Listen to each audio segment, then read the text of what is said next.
Hello guys, welcome back to my channel. I hope you all guys are doing well. So today we are going to talk about the point number 10. जी हाँ दोस्तों, आज हम बात करने जा रहे हैं पॉइंट नंबर 10, जस्टिफिकेशन। जो आपको लेटर बनाना होता है वो आप कैसे बना सकते हैं, क्या क्या फॉर्मेट हैं उसके। देखो, जो आप जस्टिफिकेशन लेटर बनाते हैं इसके दो फॉर्मेट रहते हैं। एक तो आप कोर्ट से एफिडेविट बना सकते हैं, या आप प्लेन पेपर में एक कवर लेटर जैसा बना के 10 नंबर में जस्टिफिकेशन लेटर आप बना सकते हैं। ऐसा कुछ मेंशन नहीं किया गया है कि आपको कोर्ट वाले एफिडेविट में ही बनाना है। अगर आप वहाँ से बनाते हैं तो हल्की फुल्की श्योरिटी रह जाती है, क्योंकि उसमें जो ऑफिशियल लोग होते हैं उसके स्टैंप लगे रहते हैं। तो उसके बेसिस में अगर आप कोर्ट से बनाएंगे तो थोड़ा हल्का फुल्का ऐसा होता है, श्योरिटी जैसी हो जाती है।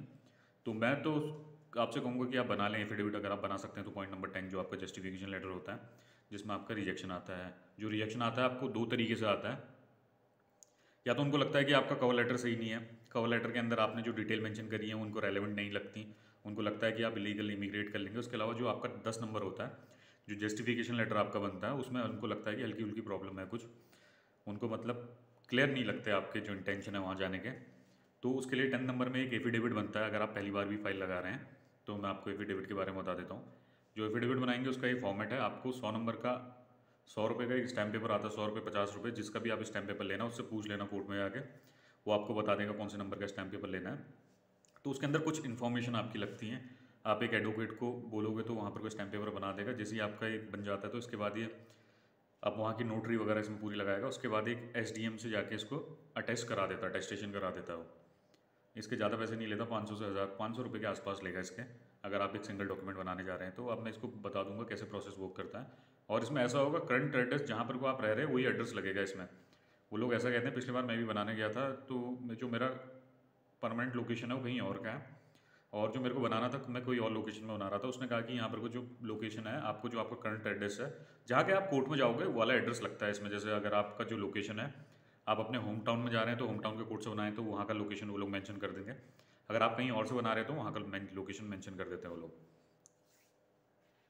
तो ये बेनिफिशियल तब रहेगा जो आपका परमानेंट एड्रेस है आप वहीं से बनाएं। मैं तो ऐसा कहूँगा जहाँ पर को आप परमानेंट रहते हैं उसके कोर्ट में जाके आप बना सकते हैं। तो अभी आगे मैं फॉर्मेट के रिगार्डिंग आपको इन्फॉर्मेशन प्रोवाइड कर देता हूँ, कैसे आगे प्रोसेस वर्क करता है। तो सबसे पहले इसमें आपको कैंडिडेट नेम, अपना नेम मेंशन करना है, XYZ जो भी आपका नेम है आप मेंशन कर सकते हैं। फिर उसके आगे आपकी एज मेंशन होगी, कॉमा लगा के। एज आपकी जितनी भी होगी, 32 या 33 years, it's up to you, जितने साल आपकी उम्र आप वो मेंशन कर सकते हैं। उसके आगे आपको मेंशन करना होगा सन ऑफ, जो भी आपके फादर का नाम है, यहाँ पर को आपको फादर का नेम मेंशन कर देना होगा। उसके बाद रिसाइडिंग एट योर लोकेशन, जहाँ पर को आप रह रहे हैं वो लोकेशन को आप, रिसाइडिंग एट योर लोकेशन, जो आपकी लोकेशन है आप लोकेशन मेंशन करना पड़ेगा, जो आपकी लोकेशन है। जैसे आप अपने घर का एड्रेस मेंशन करना होगा आपको। उसके बाद आप पिन कोड भी मेंशन करेंगे, अपना पोस्ट ऑफिस मेंशन करेंगे, स्टेट आपका क्या है वो भी मेंशन, कंप्लीट एड्रेस आपको मेंशन करना है यहाँ पे। उसके बाद आपका जो नेक्स्ट लाइन होगी उसमें मेंशन करना है, do hereby solemnly affirm and states as follows. जो पॉइंट नंबर 1 आप मेंशन करते हैं उसमें आपको मेंशन करना होगा कि I am a permanent residence of above mentioned, I am a permanent resident of above mention address. जो भी आपने ऊपर एड्रेस मेंशन किया है आप वहाँ के परमानेंट रेसिडेंट हैं, आपको ये चीज़ मेंशन करनी होती है इसमें।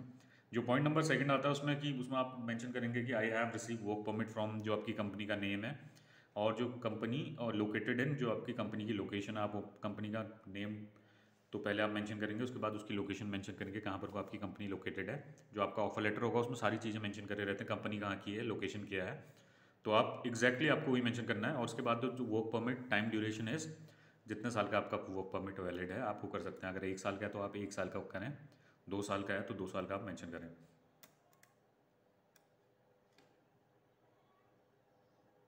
इसमें अभी भी बता रहा हूँ आपको, वर्क परमिट कब से कब तक का वैलिड है वो मेंशन नहीं करना। जो टाइम ड्यूरेशन है 1 साल का है 2 साल का है वो मेंशन करना है, क्योंकि जो 1 साल का वर्क परमिट भी आता है उसकी वैलिडिटी 3 साल की होती है। 2023 में जो वर्क परमिट मिलना है 2025 तक का वैलिड है वो चीज़ मेंशन नहीं करनी। जितने साल के लिए आप जा रहे हैं उतने साल का आपको मेंशन करना है जो आपके कॉन्ट्रैक्ट में लिखा है।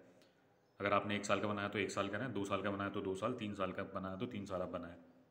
और उसके बाद तीसरा, जिसकी शादी होगी है उसके लिए हम married and I have a son daughter, आपकी जो बेटा बेटी है आप मेंशन कर सकते हैं।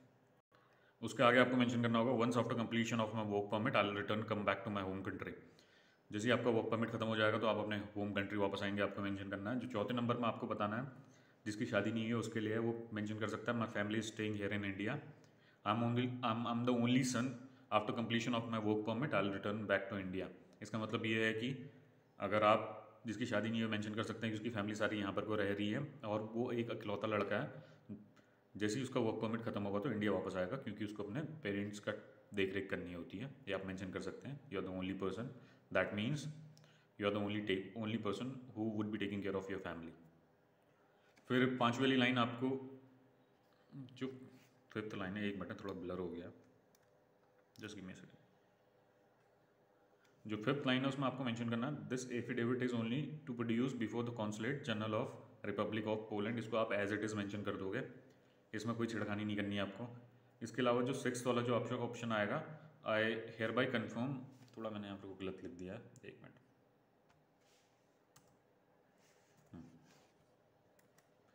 I hereby confirm that once after completion of my work permit, I'll return back to my home country and will start a new business at a small scale। आप ये मेंशन कर सकते हैं, जैसे आपका वर्क परमिट खत्म होगा, आप इंडिया में वापस आ जाएंगे और उसके बाद अपना एक बिजनेस स्टार्ट करेंगे स्मॉल स्केल में।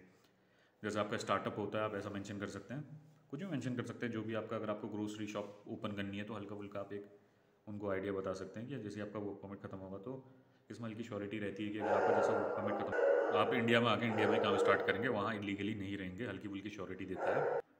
और जो उसके बाद लास्ट लाइन है उसको आपको मेंशन करनी है, all what is stated above are true and correct to the best of my knowledge, belief and information and nothing material has been concealed और मिस रिप्रेजेंटेटिव देयर इन।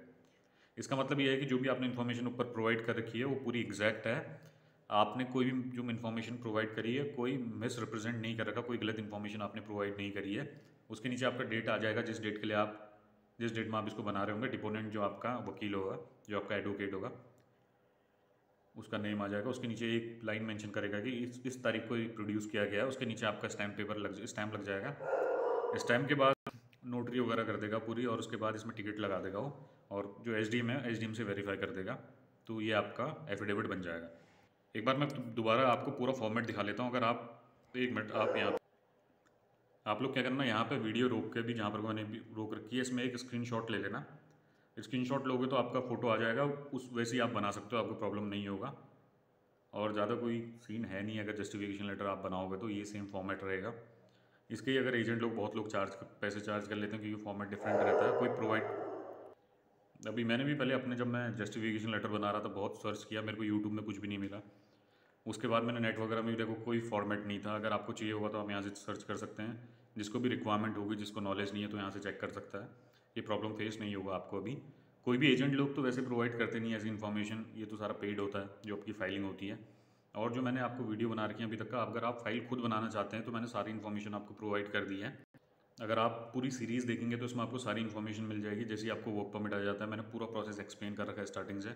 और उसके बाद अगर आप पुरानी वीडियो देखोगे उसमें सब चीज़ मेंशन करिए, कवर लेटर कैसे बनाना है, और आपको डमी टिकट कैसे बुक करना है, और उसके बाद अभी आपको जस्टिफिकेशन लेटर के बारे में बता दिया, एप्लीकेशन फॉर्म कैसे बनना है, मैंने सारा प्रोसेस कवर कर दिया है। इसके अलावा अभी 2 चीज़ और होनी है इसमें, जो अगला मैं आपको रिज्यूमे बनाना सिखाऊंगा। इसके अलावा ट्रैवल इंश्योरेंस कैसे बुक करते हैं ऑनलाइन, 2 चीज़ हैं, उसके रिगार्डिंग आपको इन्फॉर्मेशन प्रोवाइड कर दूंगा। फिर ये सीरीज़ सारी खत्म हो जाती है, पूरा आपको A to Z मैंने आपको सारी इन्फॉर्मेशन प्रोवाइड कर दी है। अगर आपको कंप्यूटर ऑपरेट करना नहीं आ रहा तो आपका कोई नोन पर्सन है, अगर कोई रिलेटिव है, तो आप उसको सारा दिखा सकते हैं, वो आपका बना देगा।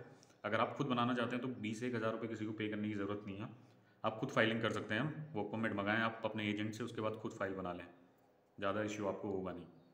अगर कोई क्वेरी होगी तो आप मेरे को बताएं, मैं आपको इन्फॉर्मेशन प्रोवाइड कर दूँगा कॉमेंट में। Thank you guys.